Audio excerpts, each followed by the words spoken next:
Good evening, everyone. My name is Will O'Loughlin, and I am a journalist, quote unquote, from the West Coast. I also am the curator, although that's a bit of a strange word, more like the guy who started the Dead Silence fan page on Facebook. Anyway, enough about me. I am delighted to have with me tonight Ted Silence of Dead Silence, and we're going to talk a little box set and we're going to talk a little history. So first of all, Ted, welcome. Thank you, Will. It is great to see you as always. Let me just kick it off with, how did the idea of this box set sort of come to be? I think Wayne just got a wild hair and decided it was something he wanted to do. And he started hitting everybody up with the idea. And it's starting to get some legs. I guess it's probably easier to find people these days than it would have been, say, 2 decades ago. Yeah, definitely. So, and find this band, we did our thing 30 years ago, and it's pretty amazing. People are still interested in it. And as we all know, the miracle of the modern age, people that share that interest can all find each other. And so when he does this, he'll be able to reach the audience that will be interested in it. So yeah, it'll be pretty cool. Well, so do you know what is going to be in this box set? So he wants to do the last 4 EPs and a couple of unreleased tracks. Okay. So, and they're talking about maybe even recording a couple of songs. That's just in the talk phase. I guess it would be everybody doing it on their own and then somebody mixing it. I have a pretty good feeling Marshall will be doing the recording on drums. I'm retired. I haven't played drums in a long time. And, but in any case, that's what he's talking about doing. And a booklet, nothing set in stone yet. He's talked about all of us chipping in and throwing in some memories. We'll probably raid the archives for some photographs, that kind of stuff. So kind of backing up a little, because it's something you just mentioned, are you surprised that the music still resonates with people? I've always sort of been, because what's the best way to put this? In the early 90s, the guy put out a CD of all our stuff. And that was just a couple years after we'd done our thing. And I remember then thinking it was pretty cool. And I've heard enough chatter over the years that, so it's not a sudden surprise. Oh, wow, there's people on the internet that are into Dead Silence. But it's always really gratifying and makes me feel really fortunate. And I've had that feeling the entire 30 years. Because like I said, I've always kind of known there's always been enough chatter out there letting me know that people still find it interesting. And yeah, it's a really cool thing. To your knowledge, do you know of any, I guess, unreleased demos from the day, from back in the day, or maybe live recordings from back in the day, or things that could, ultimately be a part of a box set or even an additional release of some kind? Yeah, there is. The Stress record was originally recorded with Lauren Potter on guitar, and I believe it was Bear on bass. And when that release got delayed and Lauren was no longer in the band, Steve was on guitar. We re-recorded those songs plus some more.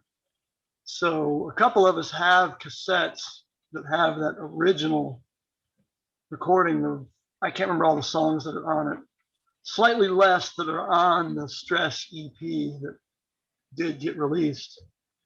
And it has a different sound, different texture. I mean, the lyrics are the same, the melodies are the same, but it was recorded with different musicians. So it has a different feel to it, a different sound. It'd be cool to get those on there. And yeah, there's lots of, I wouldn't say lots, back in the late 80s, having a video recorder was a big deal. So there aren't lots, but they're starting to surface. There's some video clips people have put on the fan page. And I imagine there's some recordings. I don't think any of them are good enough that you want to put them on a CD. Although, as I sit here thinking about it, having a compilation of some of Kevin's introductions and the things he would speak about between songs, I'll bet people would get a kick out of hearing those. So something you sort of referenced a little bit ago, and that is just, if you would, could you talk a little bit about, I would love to hear about how the recording process was at that time, because it was pre-digital, right? Yep. It was late 80s analog tape. We're all pitching in, pooling our money on this thing. And it was, we found a low budget studio. I think it was like a 16 track recorder. It was a little house off of South Broadway in Denver, just south of where the old Gates rubber plant used to be, where I-25 kind of has a big curve to it and crosses over Broadway, and there was the Gates rubber plant. And so the area was not a high dollar area. I'm sure it's $1 zillion to live there now. But anyways, it was a little house that someone had turned into a recording studio. And it was probably like $50 an hour, which was an ungodly sum of money to us. And so, probably like every band like us, you didn't go in there to write songs. You went in there with everything ready and you played it and laid it down. And so, but the engineer, he was still, actually it was a funny story because we arrived early and he was still working with the previous client.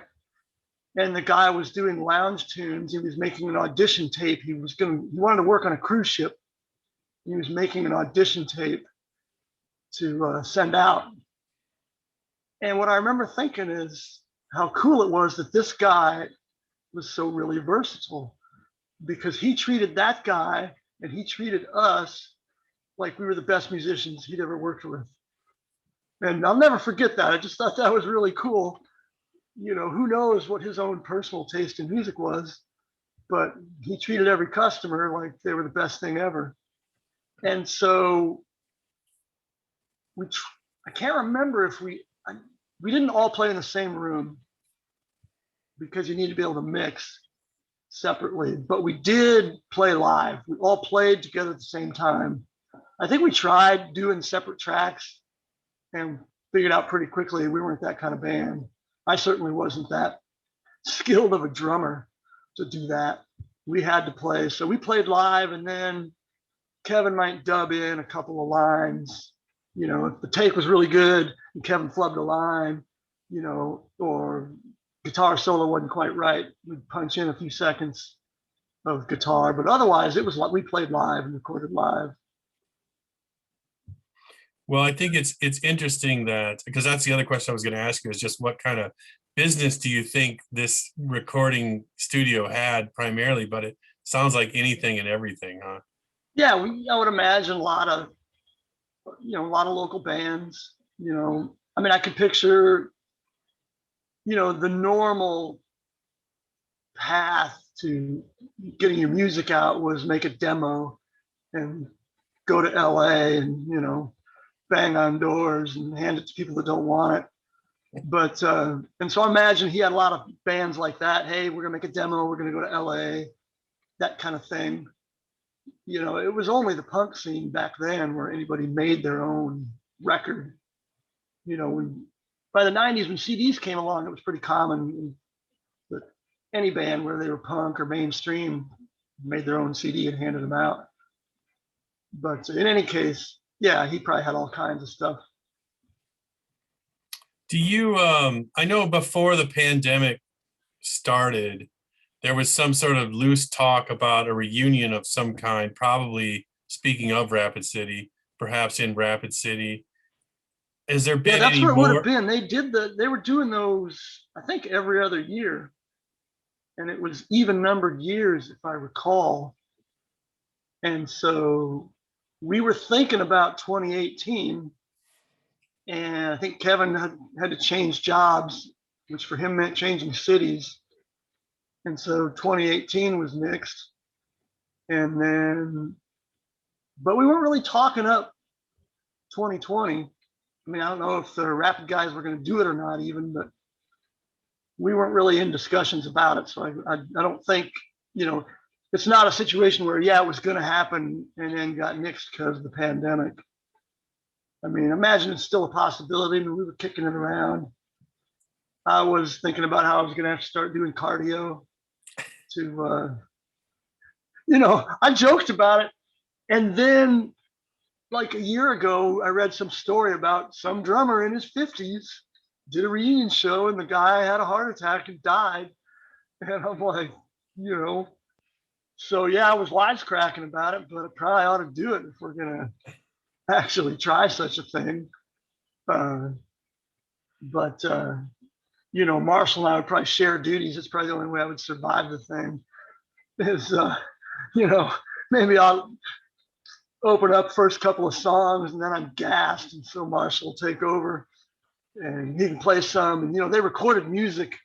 The band, we split up in 89 and we did some reunion gigs in 90. And then around 92 or 3, Kevin wanted to get it back together.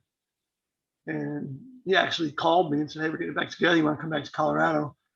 But I was already in love with living in Texas. And so I said no. And Marshall was a natural shoe in, and they recorded some music together.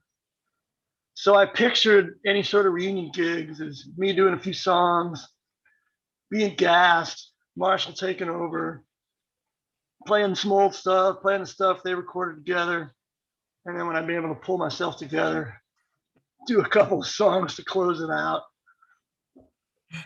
I mean, Well, I ain't dying or nothing, but but right. And speaking of that, do you have the opportunity to talk with any other of the other members of the band with any frequency anymore? Does that come up? uh, you know, every couple of years. I mean, until this, now we've been chattering a lot because of Wayne's project. But before that, it would be some number of years. Somebody would be like, "Man, I got to find this. I got to email this guy or call this guy." And so we would usually emails. Kevin would like to email about once a year, and I was actually lucky enough to be up in Portland some years ago, and so Kevin and I got together, had a meal and a couple of beers. That was a lot of fun. And saw Joel and Jody in Denver a while back on a family road trip. Everybody's got kids, and the kids all ran around together in the backyard and raised a lot of hell. And grown ups talks about the good old days.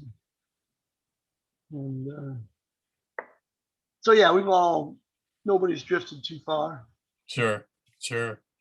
Well, I think that's about it. That's about all I got. But I do want to, before we end, I just want to ask you if there's anything that was on your mind about this topic, or have you been thinking about the band lately, or just even having these conversations with Wayne, kind of bringing up any thoughts?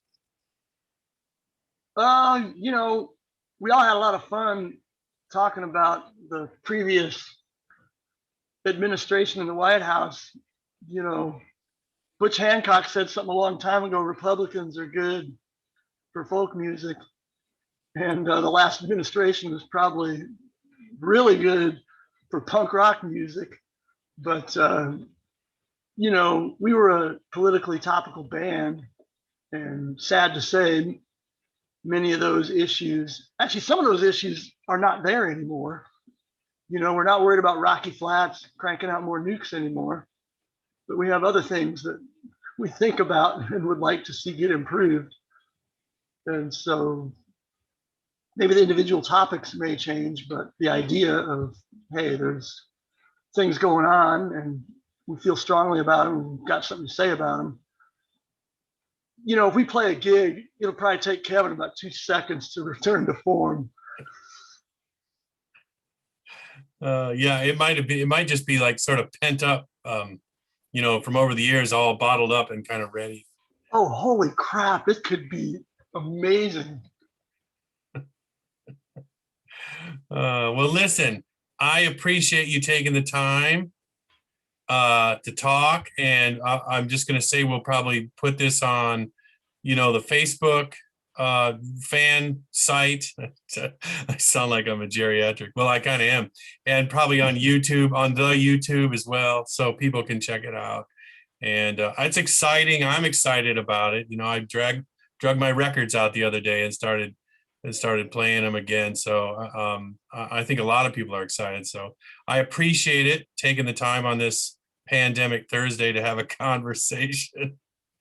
Well, gotten plenty of time for that. So glad to do it. It's cool you're kind of getting the word out there. And thanks for modding the Facebook page. That's pretty cool. So yeah, anytime. All right. Good night. Good night now.